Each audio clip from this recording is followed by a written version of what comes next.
एक interesting story सुनाता हूँ जो काश हमें किसी ने बहुत पहले सुना दी होती। ये बहुत इफेक्टिव स्टोरी है। इस स्टोरी से हमें जो सीखने को मिलता है वो ज़िंदगी भर तक हमारे काम आएगा और ये रियल स्टोरी है। ये स्टोरी है एक किंग और उसके वजीर मंत्री की। वजीर राजा के दरबार में सबसे पुराना और सबसे ट्रस्टेड आदमी था। राजा एक बार के लिए अपने बेटे पे शक कर सकता था, लेकिन वजीर की कही हुई बात को वो आंख बंद करके विश्वास करता था।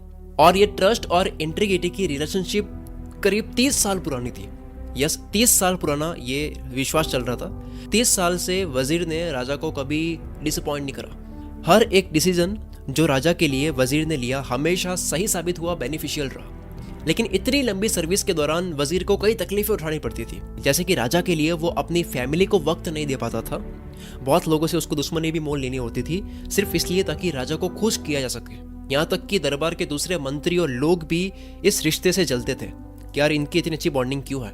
उन्हें फील होता था कि यार राजा हम पर इतना ट्रस्ट नहीं करता है, इतना ट्रस्ट दिखाता नहीं है राजा हम पे, तो इस वजीर पे क्यों दिखाता है। इसीलिए दूसरे दरबारी हमेशा वजीर को राजा के सामने हमेशा नीचा दिखाने की कोशिश करते, बदनाम करने की कोशिश करने में लगे रहते थे, जो कि वो कभी सक्सेसफुल नहीं हो पाए। बट कहते हैं ना कि टाइम बहुत ही वॉलेटाइल चीज है। अगर आप लगे रहो किसी चीज के पीछे एक लंबे टाइम तक तो वो मिल जाता है। तो लोगों ने रिश्ते को खराब करने की बहुत कोशिश की और फाइनली हुआ क्या, वजीर राजा के कैंपेन्स और मिशंस में इतना बिजी हो गया कि उसे टाइम ही नहीं मिला ये पता करने में कि एक बड़ी भारी साजिश चल रही है उसे गद्दार साबित करने की, वजीर को गद्दार साबित करने की। और आखिर में सबने मिलकर राजा को झूठे एविडेंस देकर, झूठे प्रूफ दिखाकर ये प्रूव कर दिया कि वजीर धोखेबाज आदमी है और जल्द ही राजा की राजगद्दी पर दुश्मनों के साथ मिलकर अटैक करने वाला है। बाकी दरबारी भी कम नहीं थे, जो ये सब साजिश रच रहे थे ये भी कम नहीं थे। इनकी बदनामी कभी हुई नहीं थी राजा के सामने, इसलिए राजा ने भी उनकी बात और प्रूफ मान लिए बिना वजीर को अपनी सफाई देने के चांस दिए। वजीर को बोलने का मौका नहीं दिया गया। मतलब 30 साल पुराना रिश्ता चल रहा था और किसी और के कहने से इतना बड़ा रिश्ता भी फीका पड़ गया। राजा ने उसे सजाए मौत सुना दी। और उस टाइम ये ट्रेडिशन था कि जिस भी इंसान को यह सजा सुनाई जाती है, मौत की सजा सुनाई जाती है, उस टाइम होता यह था कि उसके हाथ पैर बांध करके भयानक पालतू शिकारी कुत्तों के बाड़े में फेंक दिया जाता था। एक ऐसा बाड़ा होता था, वहाँ पे बहुत सारे कुत्ते थे, भयानक शिकारी थे वो, और उसमें फेंक देते थे अगर उसको सजाए मौत सुनाई जाती थी, जो कि उस इंसान की चमड़ी उधेड़ देते थे।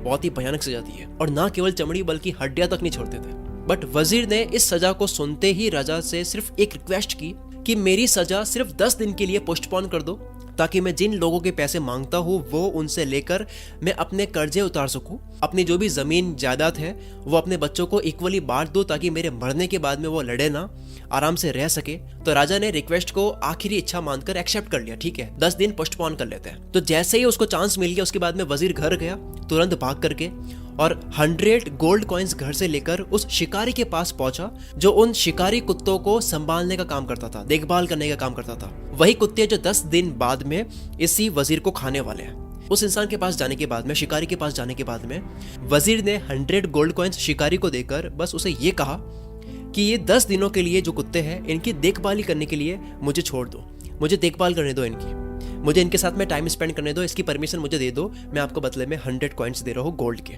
शिकारी को तो गोल्ड कॉइन्स मिल रहे हैं, वो मान भी गया, उसने डील एक्सेप्ट कर ली। और फिर क्या हुआ, नेक्स्ट 10 डेज तक, 10 दिनों तक वजीर उन्हीं कुत्तों के साथ में रहा, उन्हें खिलाता गया, उन्हें शिकार पर ले जाता, उन्हें नहलाता धुलाता, उनके साथ में खेलता। और तो और 10वें दिन तक वो कुत्ते वजीर के हाथों से खा रहे थे खाना।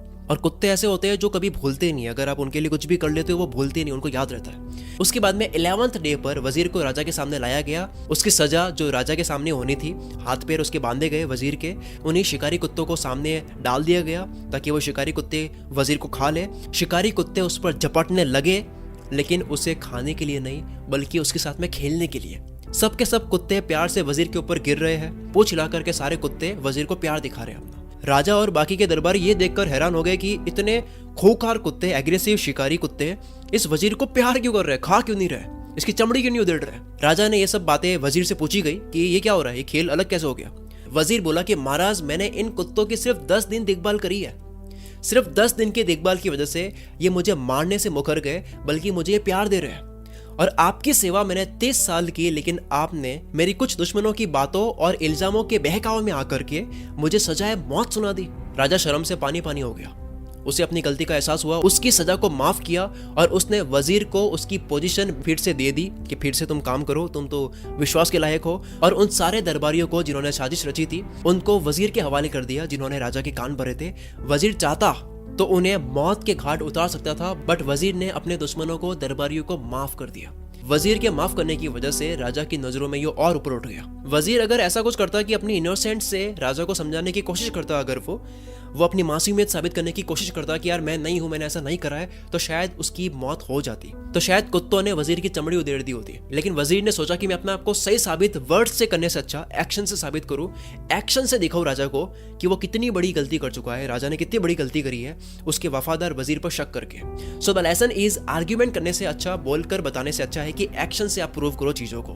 गाइस, अगर आपको भी मेरी तरह सोचना सीखना है, अगर आप भी अपनी सोच ऐसी बनाना चाहते हो कि आप किसी भी बात का जवाब अच्छे से दे पाओ, अगर आप भी अपने फील्ड में बादशाह बनना चाहते हो, बिजनेस में, जॉब में, पढ़ाई में, जो भी आप कर रहे हो उसमें आप बेस्ट बनना चाहते हो, तो मैं आपको अपना सीक्रेट बताता हूं, जिसका लिंक डिस्क्रिप्शन में है। जो लिंक डिस्क्रिप्शन में है उसके ऊपर क्लिक करोगे, आप पढ़ोगे तो वहां पे लिखा हुआ है कि कैसे दुनिया का ऑलमोस्ट हर एक कामयाब इंसान भी यही चीज करता है जो मैं भी करता हूं और आपको भी करनी ही चाहिए। आपको जिंदगी में कुछ भी करना होना, चाहे हेल्थ अच्छी करनी हो, चाहे पैसा कमाना हो, वेल्दी बनना हो, फैमिली को खुश रखना हो, लव मैरिज करनी हो, रिलेशनशिप को स्ट्रांग बनाना हो, चाहे हैप्पीनेस बढ़ानी हो, खुशी बढ़ानी हो, कुछ भी करना हो आपको, चाहे अपनी बॉडी को अच्छी बनानी है, हॉट दिखना है, कुछ भी खरीदना है, चाहे आपके ड्रीम्स है, सपने हैं घूमने के, कुछ खरीदना चाहते हो, लग्जरी लाइफ जीना चाहते हो, कुछ भी आप करना चाहते हो, कोई भी प्रॉब्लम सॉल्व करना चाहते हो, या कोई आदत सीखना चाहते हो, या कोई आदत छोड़ना चाहते हो, कुछ भी करना चाहते हो, उसका इलाज है डिस्क्रिप्शन में पड़े लिंक के अंदर। उसके ऊपर क्लिक करो, जाओ अभी पढ़ो, जाकर देख के तो ऐसा क्या सीक्रेट है जिससे सब कुछ बदल सकता है, और जिस सीक्रेट से दुनिया के 1% लोग